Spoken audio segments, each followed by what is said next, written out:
Oke, kali ini kita akan bahas sesuatu yang dalam banget nih. Kita akan telusuri sebuah perjalanan transformasi batin, melihat gimana sih hubungan yang sesungguhnya antara seorang guru spiritual sejati dengan murid yang benar-benar siap untuk berubah. Pernah nggak sih Anda ngerasa kayak gitu? Kita udah ngumpulin banyak banget informasi, baca puluhan buku, ikut banyak seminar, tapi kok di dalam hati rasanya masih ada yang kosong? Nah, perasaan dan pertanyaan inilah yang jadi titik awal perjalanan kita hari ini. Perjalanan spiritual yang sesungguhnya itu seringkali nggak dimulai dari sebuah keputusan loh, tapi justru dari rasa hampa yang mendalam. Sebuah perasaan gelisah yang terus bilang, pasti ada sesuatu yang lebih dari ini. Inilah yang sering disebut sebagai panggilan. Nah, ini dia kuncinya. Perjalanan ini baru benar-benar dimulai saat kita capek. Capek nyari jawaban di luar. Ketika semua teori, semua konsep, semua kata orang itu terasa nggak ngenal lagi.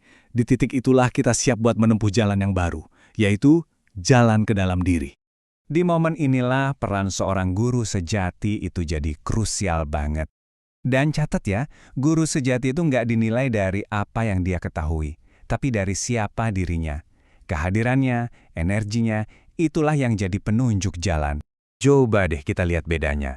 Guru sejati itu bukan entertainer spiritual. Nilainya itu bukan di kata-kata manis atau karisma yang bikin kagum. Bukan, tapi pada kedamaian yang terpancar langsung dari dirinya.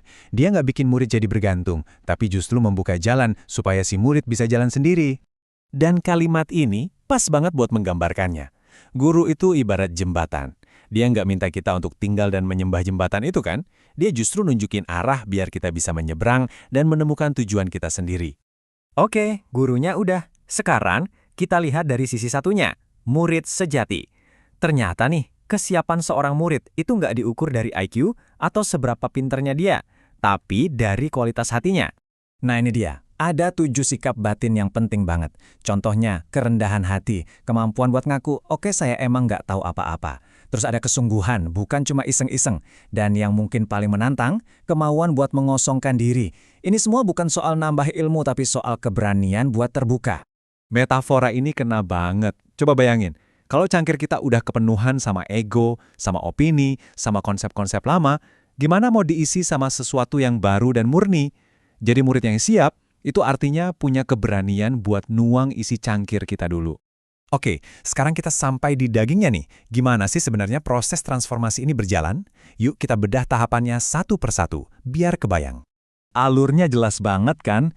Dimulai dari pencarian di luar yang bikin frustrasi, terus ketemu guru, dan kita mulai pasrah, percaya sama prosesnya. Dari situ, dimulailah proses pengosongan diri. Sampai akhirnya kita bisa mengalami langsung, bukan cuma tahu, kedamaian sejati. Dan puncaknya, kesadaran bahwa kita dan sumber itu ternyata satu. Dan inilah goal akhirnya, marifat.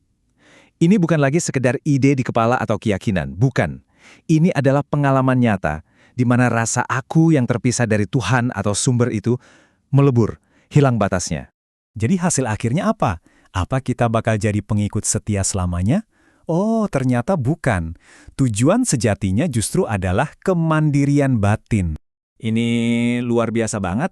Di akhir perjalanan, sang murid nggak lagi butuh sosok guru di luar. Kenapa? Karena dia udah menemukan sumber kebijaksanaan itu di dalam dirinya sendiri. Dia udah pulang ke rumah. Guru eksternal tadi tugasnya sudah selesai. Kutipan puitis ini ngerangkum semuanya dengan indah.